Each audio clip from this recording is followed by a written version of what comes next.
tadi kita sudah membahas bagaimana kita bisa mengalami pembebasan dari tekanan kejiwaan. Yang pertama adalah ketika kita mengizinkan Roh Kudus memenuhi hidup kita. Roh Kudus, Roh penghibur, Roh penolong. Lalu kemudian firman Tuhan.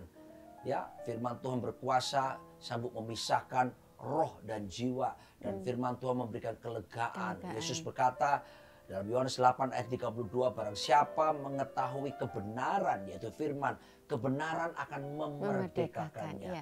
Dan saya percaya pun firman Tuhan ini akan menyembuhkan kita, termasuk masalah kejiwaan kita. Yang selanjutnya yang tidak kalah penting adalah bagaimana kita harus hidup dalam komunitas yang sehat. Iya, harus ada orang di sekeliling kita Betul, juga. sebab tidak bisa, manusia itu makhluk sosial. Iya. Ya, tidak bisa kita hidup sendirian, kecuali Tarsan. Dan Tarsan itu pun cuma mitos. Ya, cuma bisa bergelantung dari pohon satu ke pohon berikutnya sambil gitu ya, dan ditemani oleh monyet seperti itu. Kita butuh ada saudara-saudara yang seiman, yang bisa menguatkan kita, ada komunitas. Waktu Tuhan Yesus datang menjelma menjadi manusia, dia pun memilih 12 murid sebagai komunitasnya. Dan itu disebut komsel kalau kita lihat di gereja-gereja. Tapi ada lebih lagi dalam situasi yang genting, situasi yang sulit. Tuhan memanggil 3 orang murid, itu disebut komsal. Yang komunitas intim ya. Saling. Ya. Yang intim, yang dekat, yaitu Petrus, Yohanes dan Yakobus. Ya. Nah, ini penting sekali. Ini Tuhan mengajarkan kepada kita bahwa mari kita hidup berkomunitas. Terlibatlah dengan komsel-komsel di gereja lokal kita masing-masing. Miliki sahabat-sahabat yang seiman, yang sanggup bisa kita sharing. Bagikan pergumulan kita, dan mereka dengan sedia untuk mendoakan.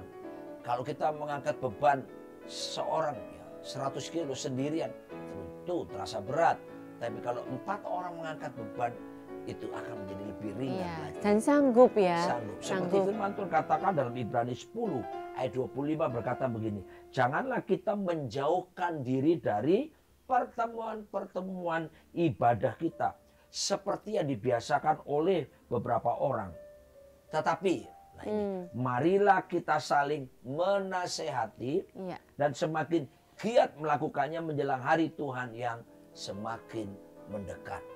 Luar biasa, bukan firman Tuhan menegakkan bahwasanya perlu kita untuk bisa bersama-sama, kita bersehati dengan teman-teman seiman, sehingga kita bisa berjalan dalam destiny yang Tuhan tetapkan bagi setiap kita. Justru tadi dikatakan firman Tuhan menjelang hari-hari Tuhan yang semakin dekat. Justru harus ada komunitas untuk kita bisa saling.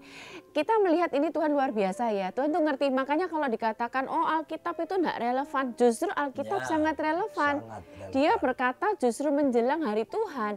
Kan kita sempat ngalamin COVID, di mana akhirnya gereja pada online semua, mulai menjauhkan diri dari pertemuan.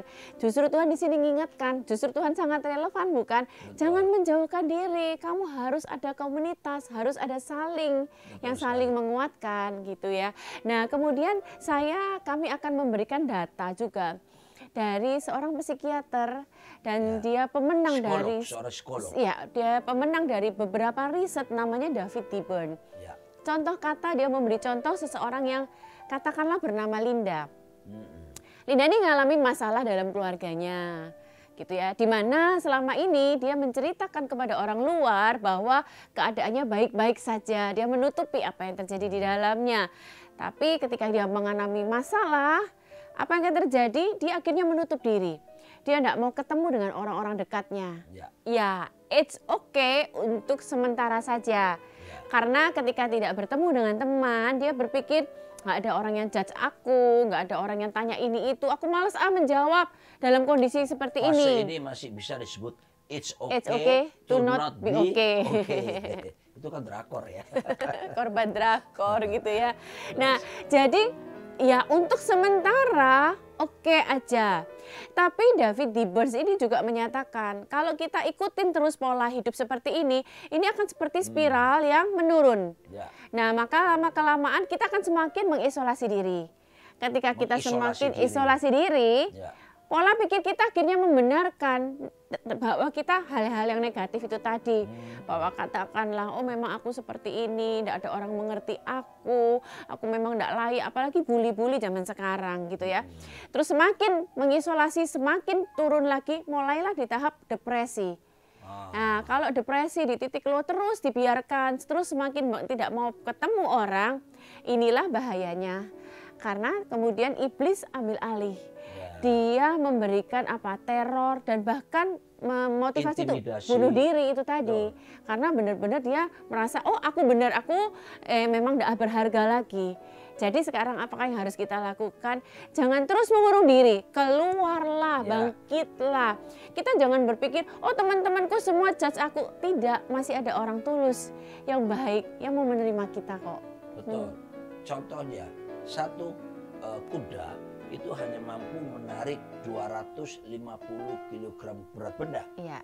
Tapi kalau 2 kuda sanggup menarik 6.500 kg berat benda. Iya. Berarti 26 kali. lipat. Makanya ketika kita berkomunitas, ada teman-teman seiman yang bisa kita bagikan perasaan, pergumulan kita, maka kita tidak sendirian, tentu bersama-sama mereka mendoakan kita.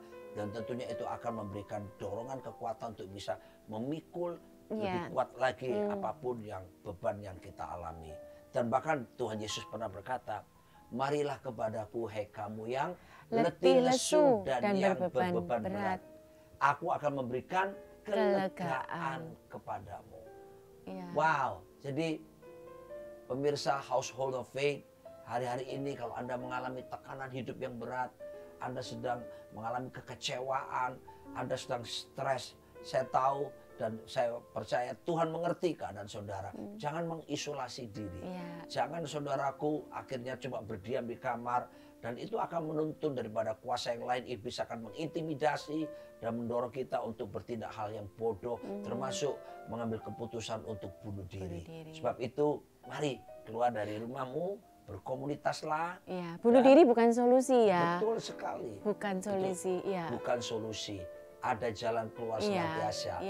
Bukankah ada satu lagu yang berkata seperti ini, di mana Tuhan sanggup membuka jalan walaupun tidak ada jalan. Dia buka jalan saat tiada jalan, dengan cara yang ajaib. Dia buka jalan bagiku. Yes. Dia akan menuntun. Ya, tentunya lanjutnya seperti itu. Dan saat ini kita juga mau sampaikan bahwa kita juga nggak bisa, oh aku nggak mau cerita sama temanku yang ini itu, karena kita berpikir yang ini pecicilan, yang itu terlalu diem, yang ini nanti takutnya judge ini aku. Akhirnya kita terus mengisolasi diri. Nah, kita belajar dari Yesus.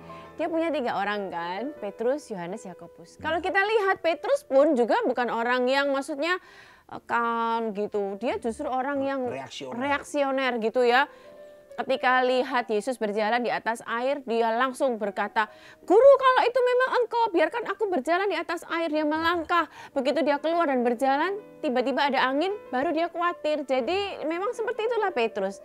Tapi kalau kita lihat, justru Tuhan Yesus juga mengajak Petrus bersama-sama. Kita melihat, ayo kita sama-sama berbagi dengan sahabat-sahabat kita. Betul. Yes. Dan berikutnya yang tidak kalah penting, Amsal 17 menjelaskan. Saya nyanyi lagi ya. Hati yang gembira adalah obat yang manjur, seperti obat. Hati yang senang, tapi semangat yang patah keringkan tulang. Hati yang gembira, Tuhan senang. Yes. Obatnya manjur ya. Ya, jadi hati yang gembira adalah obat yang manjur. Jangan lupa kata yang manjur ini. Ya, tidak ada ayatnya di Alkitab bahwa iblis tertawa. Tidak ada. Banyak drama Natal, drama-drama di gereja, bikin acara-acara yang tertawa mesti iblis. No. Mazmur 2 ayat 4 berkata, justru yang tertawa adalah Tuhan yang duduk di takhta tertawa. Iya. Penelitian-penelitian ilmiah Oxford University, Harvard University menjelaskan bahwa kalau orang sukacita, tertawa, penuh kegembiraan, ada 2 manfaat penting. Pertama, memberikan peningkatan kekebalan tubuh sehingga menjadi sehat. Tapi yang kedua juga umur panjang. Karena apa? Membuat menahan proses penuaan. So, kami berdua sangat terbeban untuk mendoakan Anda semua yang ada di rumah, yang mungkin hari-hari ini sedang menghadapi pergumulan yang berat. Mari datang kepada Tuhan Yesus Kristus. Dia mengerti, Dia sanggup menolong Anda. Disediakan Roh Kudus, firman Tuhan, untuk supaya kita bisa bebas dan mengalami kemerdekaan, kelegaan dari segala tekanan yang menghimpit kehidupan kita. Dan bila Anda mau, mari kita berdoa bersama-sama untuk pergumulan yang Anda hadapi. Tuhan, terima kasih. Kami percaya di dalam firman-Mu ada jawaban. Dan Roh Kudus-Mu akan menolong. Mari kau lihat setiap saudara-saudara kami yang beban berat. Mereka sedang susah hati, sedih, cemas, sedang stres. Sembuhkan mereka. Beri kelegaan yang daripada-Mu. Dan tolonglah mereka bisa mengikuti langkah-langkah yang sudah kami bagikan oleh anugerah-Mu. Pertolongan-Mu, jamahan-Mu atas setiap mereka. Dan biarlah mereka mengalami kemerdekaan di dalam jiwa mereka. Dalam nama Yesus. Amin. Amin. Kita nikmati sajian dari Front One Beauty Hotel Taman Anggrek, Jakarta Barat. Tuhan Yesus memberkati kita semuanya.